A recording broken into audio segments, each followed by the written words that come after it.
রেডট pay card দিয়ে push পেমেন্টের মাধ্যমে টপ 10 সুপার মার্কেট থেকে 5,650 টাকার মতো পেমেন্ট করে সরাসরি আপনাদেরকে দেখাবো এবং ফিস কেমন। তো চলুন সরাসরি দেখে নিই পুশ পেমেন্ট সাপোর্ট করে কিনা এবং ফিস কেমন কাটে। অন হয়েছে না মেশিন? বাইরের তো হয়েছে নাকি? সব হয়েছে।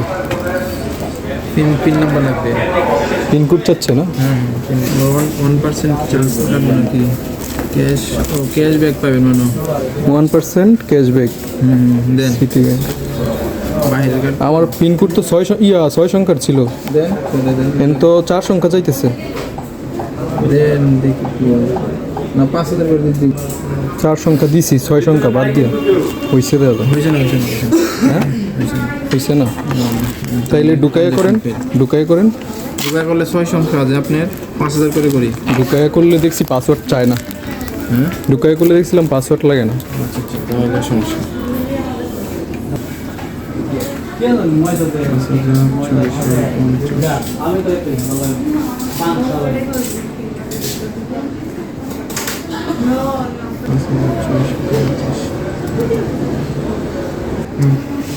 হয়েছে এবার?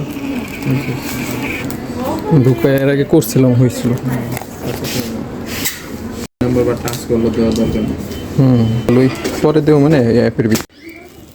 ভিডিওতে সরাসরি দেখলেন প্রথমে পাঞ্চ করে পেমেন্ট করার চেষ্টা করেছিলাম, সেক্ষেত্রে হয় নাই। তারপর ঢুকিয়ে যখন করেছি সেক্ষেত্রে পেমেন্টটা হয়ে গেছে। সুপার মার্কেটে যে ট্রানজাকশনটা করেছি সেটার প্রুফ যদি দেখেন, ট্রানজাকশন ফিস কেমন কেটেছে অর্থাৎ ডলার রেট কেমন ছিল সেগুলো যদি এখানে দেখেন, তো এটা দেখতে পাচ্ছেন প্রথম যে ট্রানজাকশনটা করেছিলাম এখানে পিনকোড ভুল হওয়ার কারণে ডিক্লাইন হয়ে গেছে। অনেকেই ভাবতে পারেন যে রেডট পেতে হয়তো ডিক্লাইন ফি আছে, কিন্তু এখানে কিন্তু ডিক্লাইন ফি নেই। আমি সেটা আপনাদেরকে সরাসরি দেখাচ্ছি। এছাড়া এখানে দেখতে পাচ্ছেন ক্লিয়ার হয়েছে, দ্বিতীয়বার যেটা পেমেন্টটা করেছিলাম কার্ডটা ঢুকিয়ে পুশ মেশিনের ভিতর, সেটা কিন্তু পেমেন্ট সাকসেস হয়েছে, ক্লিয়ার হয়েছে এখানে দেখতে পাচ্ছেন। তো ডলার রেটটা দেখার আগে আমরা প্রথম ডিক্লাইন ফি কাটেনি কেন সেটা যদি দেখি, তো প্রথমটাতে ক্লিক করলাম। তো এটা হচ্ছে আমার ট্রানজাকশন, এখানে সরাসরি দেখতে পাচ্ছেন 5,650 টাকা ট্রানজাকশন ছিল, এটা টপ 10 সুপার মার্কেটে।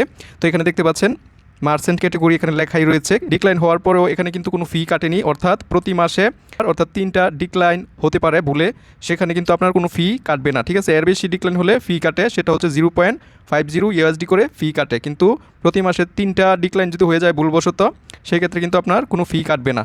তো যারা রিয়েল ইউজার আছেন এটা তাদের জন্য কোনো সমস্যা না। পরবর্তী যে ট্রানজাকশনটা হয়েছে ক্লিয়ার হয়েছে সেটা যদি দেখাই, এই যে এখানে দেখতে পাচ্ছেন 5,650 টাকা আমি সরাসরি পুশ পেমেন্টের মাধ্যমে সুপার মার্কেট এখানে দেখতে পাচ্ছেন লেখা রয়েছে। এখানে পেমেন্টটা সাকসেস হয়েছে এবং ডলার রেট কেমন ছিল, এখানে অ্যামাউন্ট দেখতে পাচ্ছেন 46.73 অর্থাৎ 46.73 অ্যামাউন্ট কেটেছে। তো ডিটেলসে যদি যান এখানে কিন্তু ডলার রেট দেখাচ্ছে 1 USD সমান 120.90 BDT। এফএক্স ফিস বাদ দিয়ে এখানে কিন্তু 121 টাকার কাছাকাছি একটা ডলার রেট পাওয়া গিয়েছে। যদি একটা ট্রাস্টেড প্ল্যাটফর্ম থেকে এতটুকু আশা করাই যায়। আপনারা যারা রেডট পে কার্ড দিয়ে ট্রানজাকশন করবেন ভাবছেন তাদের জন্য হয়তো উপকারে আসবে এখানে ট্রানজাকশন যে প্রুফটা দেখাইছি। তো এখানে দেখতে পাচ্ছেন আমি USD পেমেন্টও করেছি, শুনো AI সাবস্ক্রিপশন কিনেছিলাম। এক্ষেত্রেও কিন্তু ডলার রেটটা এখানে যদি সরাসরি দেখেন এটা কিন্তু USDT পেমেন্ট কারেন্সিতে করা হয়েছে। USD কারেন্সিতে করার ফলে এখানে ডলার রেট কেমন ছিল এখানে দেখতে পাচ্ছেন 121 টাকার কাছাকাছি একটা ডলার রেট পাওয়া যাচ্ছে। এখানে আমি কিন্তু একটা বড় পেমেন্ট করেছি, 5,600 টাকার পেমেন্ট করেছি, এক্ষেত্রেও কিন্তু ডলার রেটটা মোটামুটি 121-এর কাছাকাছি পাওয়া গিয়েছে। এটাই ছিল হচ্ছে রেডট পে কার্ডের সরাসরি ট্রানজাকশন প্রুফ।